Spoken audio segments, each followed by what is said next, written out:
walk the fence. I remember when I went through mine, I guess, it's 15, 16 years ago now. I was definitely a bit of a mess, so I wish you the best. Let's all make sure we're leaving it in good hands here tonight, so he doesn't have to worry about it. Good evening, everyone. Thank you so much. Thank you, Asbury Park. Thank you, Deputy Mayor. Thank you to all the local leaders. Thank you to all of you for coming on out here. This is such a pleasure to do. It's so important to do. I truly believe that the town hall is an incredibly important American tradition. I think it's an incredibly important democratic tradition. At a time when we see our country getting more and more divided, when we see online discussions and other things, really getting in the way of us being able to just confront each other and talk to each other as people, to try to recognize the respect that is necessary within our democracy. At every single town hall, Kristen, you said this is the 92nd one, is that right? At every single town hall, I say, whether you voted for me or not, you're my boss. My job is to serve you and your family to the best of my ability. Are we going to agree on everything? Absolutely not. We're going to have differences of opinions, but that's why it's important for me to hear from you, because you are my boss. You are my bosses. And I need to hear from you. I need to hear your perspectives, what is on your mind. But it's also important for you to hear from me, hear what it is that I've been focusing on, my perspective on different issues, so that we can try to make decisions together as a community. My job is not that I'm not the CEO, I'm not the president of this state. I am a representative, I'm a public servant. And I really just want to continue to serve with that type of approach first and foremost. So I just wanted to say thank you for joining me here today. There are a lot of different issues that we are struggling through as a country right now, and I'll talk through some of them. We also have an incredible speaker, Kay Harris, who will join us in a couple of minutes to talk about the importance of observing and celebrating Black History Month. But I just wanted to start with some of the issues that I know are very much on our minds. A couple weeks have passed since we saw the horrific shootings of Alex Prechty and Renee Good, but I know it still feels very recent, right? It still feels very fresh to a lot of us, because what we are seeing is a level of violence, a level of just challenge that we're facing as a country that's really just shaking us to our core in so many different ways. I don't know if you saw and read the statements from their families, but just for this happening, not only for that to happen, but to have people like Christy Noem and Stephen Miller call them domestic terrorists, trying to inflame the situation, pour gasoline on the fire. I mean, it's so wrong, it's so dangerous. And it just gets to so much of the challenges that we're facing right now. I was participating in a hearing in the Senate with the director of ICE, the director of the CBP, and when I was going through this, it was just the other week. It just again highlighted so much of the challenge that we're facing and just the extremism in their tactics. For instance, I was pointing out that when you think through and you add together the police forces of Minneapolis, of St. Paul, of the state troopers of Minnesota, those three big pillars of the state, it's about 1,700 police officers that they have. The sheer number of federal agents deployed through ICE and CBP were between 3,000 and 4,000 federal agents. So just like giving you that perspective, nearly twice the number of federal agents compared to the local law enforcement. And that's why, on the ground, it was very much, the word that I hear from people in Minnesota is it felt like they were an occupied state, that they were an occupied city in Minneapolis. And I wanted to hit that home to you because, look, we're facing challenges right here in our own state, within our own communities, right? I mean, we see the problems, and whether it's Delaney Hall up in Newark, which I've been to a couple times, and just seeing just the inhumane treatment at these detention facilities, especially the fact that they're run by these for-profit companies that are just making billions of dollars off of that, industrialization of human misery. Or the fact that right now ICE is trying to purchase a warehouse out in Roxbury, out west of Morristown. And the community there doesn't want it, nobody in the state wants it. Because we know that this is just going to further enable the type of actions that ICE has been taking all across this country and furthering that problem. But it just, what you see in Minnesota is really the culmination of that. When I asked the ICE director, because on that day that we did a hearing, they announced that they're going to remove the surge from Minnesota, something that they should never have done in the first place. But certainly should have de-escalated immediately upon just the rise and the challenges that they face there. So I asked the ICE director, I said, now that you've seen so much of the damage that you have done to this state, to this country, can you look me in the eye, can you tell Congress that you will never use this surge tactic again? Because when I see you leaving Minnesota, the first thing that comes to mind is where next?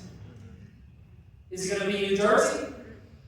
Is it going to be some other state? So I said, can you look me in the eye and tell me that this is not a tactic that you're going to use again? And of course, you know what he said. He said, no, you can't do that. Because this is still in their blood. This is deep to the core. This isn't just about one or two leaders. This is a rot within the institution. Not just of ICE, but we see it with CBP, which was the entity that was responsible for the killing of Alex Brecht. We see it across the Department of Homeland Security, whether that's Kristi Noem, who I think many of you will agree should not be in that job, should be fired, should have to be resigned, or should have to be that job. But it goes beyond that too, right? Because I'll be honest with you, as I've seen up close how this administration works, even if she's removed, even if the head of ICE is removed, this administration will just put right back in somebody else that will just continue to do their bidding. Because we know that so much of this goes right back up to people like Stephen Miller, who I think is right now the most dangerous person in this country. Yep.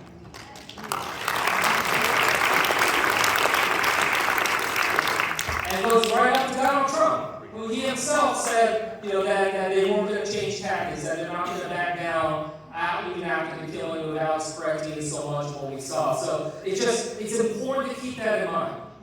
Important that we are focused in on the different challenges that we're facing. And look, like I said, right here in New Jersey, we've got to do our part. Look out for different communities. I mean, right here in this area, right, there was an incident at the Walla up on Bridge Ave, up in Red Bank, where ICE was there and just profiling people in the parking lot, wrapped somebody that's still in detention now. We see it up in Jersey City where there are ICE agents there saying that they don't need a warrant, as if the Constitution was just optional for them, it's advisory to them apparently. These are the types of challenges that we're continuing to see. So look, I'm going to go out to Roxbury, talk to the community there, do everything we can to continue to stop it. I know the news made it sound like it was a done deal. As far as I know, it's not. And we're going to continue to push to stop that.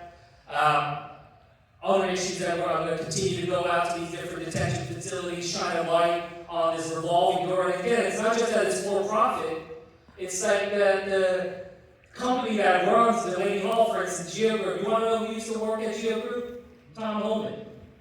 You think that's a coincidence, right? You think it's a coincidence that Geo Group gives millions of dollars to Donald Trump's inauguration and to other things like that gets these big contracts right back to them?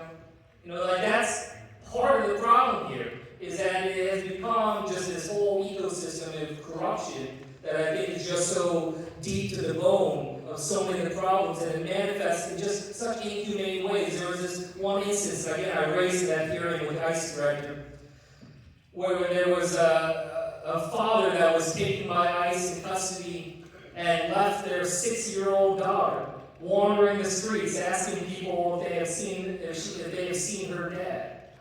I mean, just like how heartbreaking is that? You know, I got an 8-year-old and a 10-year-old, but even if I didn't have kids, I know that that's wrong. It's just fundamentally, morally wrong. And so, like, that's what I hate so much, is that we have become, you know, we are losing touch with that sense of humanity. Like, you know, we're becoming a nation addicted to anger. We're having this crisis of empathy as a country. You know, family to be able to see just what things are like in other people's eyes. I just urge you to continue to go out and engage with the community, to be able to see this in terms of the challenges that we're facing. That I hear from leaders across New Jersey, some of them are telling me that they and people in their communities are now carrying their passports around because they're worried about whether or not, you know, they're going to get stopped on the streets or something like that. You know, we've been pushing to make sure that, you know, religious institutions and healthcare facilities and schools, you know, that shouldn't be a place where ICE should be able to show up and grab people. You know, we have to be thinking about just the core of our communities. And that's something that I promise you I will continue to fight for. I think that this is so important for us now more than ever to be able to think through how we move forward on this. And so much of this is actually taken away from the core issues that I hear from so many people about, which is still about affordability, still about the challenges that we face when it comes to housing, when it comes to healthcare costs. When it comes to, and I know Asbury, I know you know, there's a lot of issues here about housing costs, a lot of issues about rental costs, a lot of issues about development and making sure we're developing the right way. The pastor and I and some others had a conversation about challenges of unemployment, especially in the Black community, and making sure that we are lifting up opportunities for everybody. You know, that it isn't about who you know or how much money you donate to so-and-so. It's about fairness, there's fundamental fairness when it comes down to it in terms of these opportunities. But does it look like we have fairness now? Like, you know, when Donald Trump, I was there in the Rotunda when he was inaugurated, and in his speech, he talked about this is going to be a golden age for America. Well, look, 14 months in, or 13, I don't know, for like 8 years in, like, does it feel like a golden age for America? Hell no. You know what it is? It's a golden age for those billionaires that are on stage with him at the inauguration. You know, it's a golden age for Mark Zuckerberg, for Jeff Bezos, it's a golden age for Elon Musk, and for TikTok, and, you know, all these others that were willing to kiss the ring. And that's what I just find so deeply broken, you know, about this.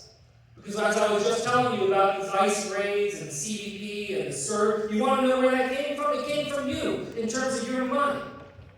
That it was that reconciliation bill that literally did a wealth transfer from those that are on Medicaid, who are the most vulnerable in our communities, took that money and gave it to Homeland Security, gave it to Stephenville, gave it to those that. So I just wanted to connect the dots there. Because this is not only a president that isn't focused on affordability, he could care less about your affordability. He is a president that is literally making things harder for us on so many issues that are fundamentally important to us. And I just think that that is important, because that kind of corruption, whether that's literally the billions of dollars, I often say, you know, Trump's family has made billions of dollars since January 20th last year. How much has your family made in the last 13 months? You know, whether it's that kind of direct wealth transfer or it's about just the implicit corruption of these contracts, the Geo Group and Core Civic and others, that's something that I hope we are all able to focus in on. And we'll get back to some of that later. I've got a couple other issues I want to engage, but as we're going through this, I did want to just bring up Kay Harris. Where's Kay? There. So, Kay, if you don't mind, why don't you welcome up Kay Harris here to be able to take a step back and give us a reminder, because when we want to think about where we're going as a country, especially as we're observing and celebrating our 250th anniversary as a nation, I think it's important for us to be able to acknowledge all of our history. To acknowledge not just, you know, when we go on a situation where we're literally continuing to see this government pulling down panels in Philadelphia that are talking about slavery, right? You probably saw that in the news. You know, thankfully they just put the panels back up because of the judge. But one thing I just want to say before I hand it over to Kay, the government attorney that was arguing to justify them pulling those panels down, this is what he said: the government gets to choose the message it wants to convey. That is wrong. Just flat, disgustingly wrong. And I just wanted to share that with you because that's what they say out loud. You can imagine what they think inside their thoughts there. But it shows you what we're up against. You know, just the selective history that is out there. Whereas for us, we need to understand the totality of it all, the good and the bad, the things that we have to learn from. And that's why it's so important. That's why I asked Kate to be able to come up here and share a little bit of the history here in this area. Thanks, Kate.